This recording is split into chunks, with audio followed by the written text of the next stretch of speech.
Hi రాజు గారు. Hello అండి. బాగున్నారా? బాగున్నాండి. మరి ఈ రోజు వంటలు పిండి వంటల్లో ఎవరే వంట కోరారో చూద్దామా? ఓకే అండి. ఓకే, భావన గారు సోయా చిల్లీ కుర్మా ఎలా తయారు చేసుకోవాలో చేసి చూపిస్తారని చెప్పేసి కోరారు. Soya chilli kurma different combination అండి. సో బాగుంటుంది అది. బాగుంటుంది. సోయా అండ్ చిల్లీ కాంబినేషన్ అంటే కుర్మా కదండి, కొంచెం పెరుగు అది వస్తుంది కదా. సో బాగుంటుంది. ఓకే, సో మీరు చేస్తే నిజంగా బాగానే ఉంటుందండి.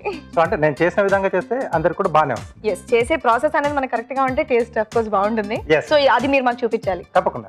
ఓకే, మరి సోయా చిల్లీ కుర్మాకి కావాల్సిన పదార్థాలు ఏంటో ఇప్పుడు చూద్దాం. సోయా చిల్లీ కుర్మాకి కావాల్సిన పదార్థాలు: మీల్ మేకర్ 1 కప్పు, బజ్జీ మిరపకాయలు 5, ఎండు కొబ్బరి పేస్ట్ 1/2 కప్పు, గసగసాల పేస్ట్ 1/2 కప్పు, పెరుగు 1/2 కప్పు, తరిగిన ఉల్లిపాయ 1, అల్లం వెల్లుల్లి పేస్ట్ 1 టీ స్పూను, ఉప్పు తగినంత, కారం తగినంత, పసుపు చిటికెడు, ధనియాల పొడి 1 teaspoon, garam masala 1 teaspoon, కొత్తిమీర కొద్దిగా, నూనె 2 టేబుల్ స్పూన్లు.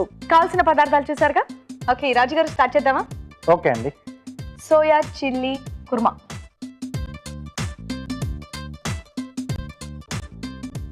సోయాతో కుర్మా అనేది కొత్తగా ఉంది కదండి. అవునండి. సో ముందుగా ఏంటంటే మీల్ మేకర్ని వేడి నీళ్ళలో కొద్దిసేపు అంటే ఒక 2 నిమిషాలు అలా వేసి నీళ్ళు పిండేసి రెడీ చేసి పెట్టేసుకోవాలి. అలాగే సో ఇక్కడ చిల్లీ అంటే మీరు ఇది తీసుకున్నారా? బజ్జి మిరపకాయలు. సో వీటిని ఇలా అంగుళం లేదా 2 అంగుళాల సైజ్ కట్ చేసి పెట్టేసుకోవాలి. ఓకే. సో ముందుగా వీటిని మనం వేయించి పక్కన పెట్టేసుకోవాలి. ఓకే.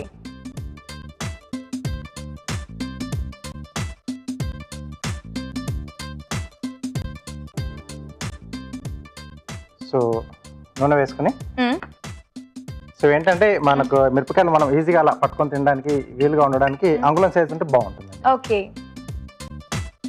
నార్మల్ గా ఈ బజ్జీ మిరపకాయలతో మనం మసాలా కర్రీస్ ఇలాంటివన్నీ చేసుకుంటూ ఉంటాం. సో సోయా కాంబినేషన్ లో అనేది కొంచెం డిఫరెంట్ గా ఉంది. సో ఇది ఫాస్ట్ గా ఫ్రై అయిపోతాయి కదండి. అవునండి. ఓకే.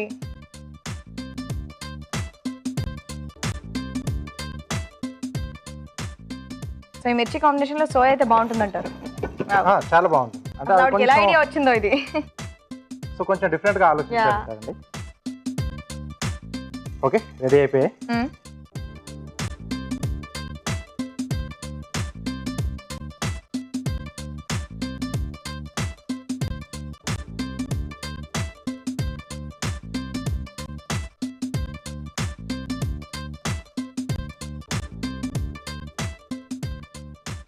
సో ఇదే ప్యాన్ లో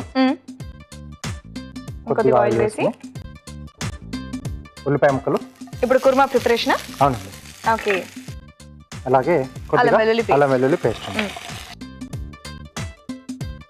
సో ఇది రోటీస్కి అయితే బాగుంటుంది కదండి, ఆ మసాలా అది ఇదంతా. రైస్తో కూడా బాగుంటుంది, అంటే మనం పలావ్ లాంటివి చేసుకుంటే బాగుంటుంది. ఓకే. సో దీంట్లోనే రుచికి సరిపడా ఉప్పు, కొద్దిగా కారం అండి. ఓకే. ఆల్రెడీ మనకు కొంచెం స్పైసీగా ఉంటుంది కదా, కొద్దిగా కలర్ కోసం కూడా అనుకోవచ్చు. కొద్దిగా పసుపు. ఓకే. కొద్దిగా ధనియాల పొడి. ఓకే. సో ఇప్పుడు దీంట్లో ఎండు కొబ్బరి పేస్ట్ అండి. ఎండు కొబ్బరి పేస్ట్. ఓకే. సో కొద్దిగా వేయించి పేస్ట్లా తయారు చేసుకోవాలి. ఎండు కొబ్బరిని వేయించి పేస్ట్. ఎండు కొబ్బరిని వేస్తేనే చాలా కమ్మటి వాసన వస్తుంది. దాంట్లో ఈ పేస్ట్ వేస్తే ఈ గ్రేవీ బాగుంటుంది. ఇంకా ఇదేంటండి? గసగసాలు. ఎండు కొబ్బరి అండ్ గసగసాలు. సో ఇవి కూడా కొంచెం దూరగా వేయించి పేస్ట్ చేసుకోవాలి. ఓకే. సో చిల్లీ కుర్మా అనగానే ఎంత స్పైసీగా ఉంటుందో అనుకున్నాను, కానీ కమ్మగా కూడా ఉంటుంది అనమాట. చెక్క కొబ్బరి గసగసాలు. వావ్. మీరు కాబట్టి మిమ్మల్ని అడగానే కొంచెం డిఫరెంట్గా ఇలా ట్రై చేశారు. అదే మమ్మల్ని చేయమని ఉంటే డైరెక్ట్గా సోయా, నెక్స్ట్ మిరపకాయలు, ఉప్పు ఇలా వేసేసి చేసేసేవాళ్ళం మేము. అంటే కొంచెం ఆ స్పైసీ ఎలా తగ్గించుకోవాలి కొంచెం ఆలోచిస్తారు కదా. సో దానికి తగ్గట్టుకు మనం ఇలా మసాలాలు లేదా ఇలా కుర్మా టైప్లో చేసుకుంటే మనకు పెరుగు ఉంటుంది కాబట్టి కొంచెం తగ్గించేస్తుందండి. ఓకే. కొంచెం వేయించడం వల్ల ఏంటంటే మనకు ఫాస్ట్గా ఉడికిపోతుంది మసాలా కూడా. ఇలా మనకు కింద అంటుకుంటే ఈజీగా మూవ్ అవుతుంది కదండి. సో ఇప్పుడు పెరుగు. ఓకే.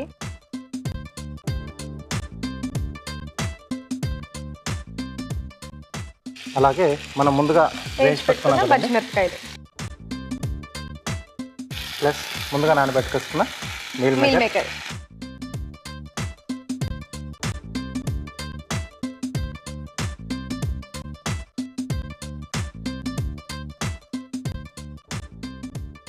సో దీంట్లో ఫైనల్ గా గరం మసాలా. ఓ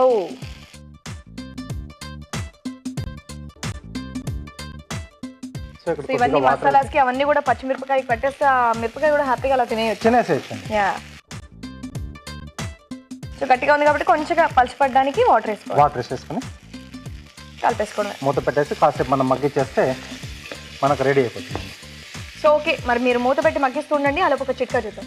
ఓకే ఓకే అండి, మరి మీ అందరి కోసం చిన్న చిట్కా. మీకోసం మొదటి చిట్కా. షర్ట్ కాలర్కి బాగా మురికి పట్టేసి నల్లగా అయిపోయినట్లయితే ముందుగా కాలర్ పైన షాంపూతో రుద్దేసి ఆ తర్వాత ఉతికేస్తే ఆ మురికి ఈజీగా వదిలిపోతుంది. చిట్కా చూసారుగా. ఓకే, మంచి వాసన వస్తుందండి. గసగసాలు, ఆ ఎండు కొబ్బరి. అవునండి. కొద్దిగా మూత పెట్టేస్తారా? ఎస్. ఒక్క నిమిషం కొంచెం అలా మూత పెట్టేసి కుక్ చేస్తే మనకి డిష్ రెడీ అయిపోతుంది. ఎస్ అండి. సో మిగతా ఫ్లేవర్స్ అన్ని కూడా మీల్ మేకర్ కి, ఆ మిర్చికి అన్ని పట్టేస్తే సో తినేటప్పుడు కూడా మంచి టేస్ట్ ఉంటుంది. సో మామూలుగా మనం మిర్చి కసాలా అనేది చేసుకున్నప్పుడు ఏంటంటే కొంచెం చింతపండు పులుసు వేస్తాం. అవును. సో ఇక్కడ పెరుగు ఉంది కాబట్టి ఆ మిరపకాయలు కూడా మనం హ్యాపీగా తినేసేయచ్చు. ఎస్.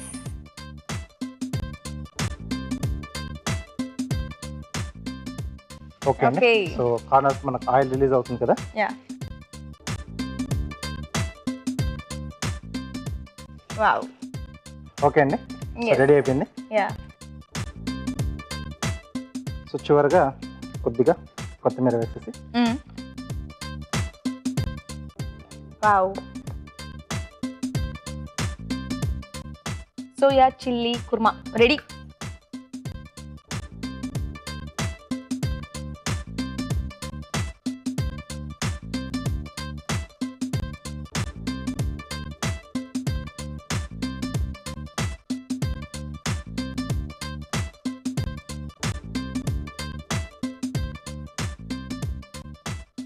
కొద్దిగా పైన కొత్తిమీర అండి. ఓకే.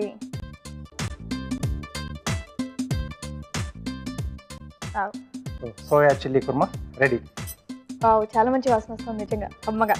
ఓకే, మరి సోయా చిల్లీ కుర్మా వేడివేడిగా రెడీ అయిపోయిందండి. టేస్ట్ చూసే ముందు తయారీ విధానం మరోసారి చూద్దాం. సోయా చిల్లీ కుర్మా తయారు చేయు విధానం. ముందుగా మీల్ మేకర్ వేడి నీళ్ళలో వేసి తీసి పక్కనుంచాలి. బజ్జీ మిరపకాయలు అంగుళం సైజ్ కత్తిరించి నూనెలో వేయించి పక్కనుంచాలి. ఒక పాన్ లో నూనె వేసి ఉల్లిపాయ ముక్కలు, అల్లం వెల్లుల్లి పేస్ట్ వేసి వేయించాలి. దీనిలో ఉప్పు, కారం, పసుపు, ధనియాల పొడి, ఎండు కొబ్బరి పేస్ట్, గసగసాల పేస్ట్ వేసి వేగనివ్వాలి. తర్వాత పెరుగు, వేయించిన బజ్జీ మిరపకాయ ముక్కలు, మీల్ మేకర్, గరం మసాలా వేసి తగినన్ని నీళ్లు పోసి ఉడకనివ్వాలి. ఆపై కొత్తిమీరతో గార్నిష్ చేసి సర్వ్ చేసుకుంటే సోయా చిల్లీ కుర్మా రెడీ.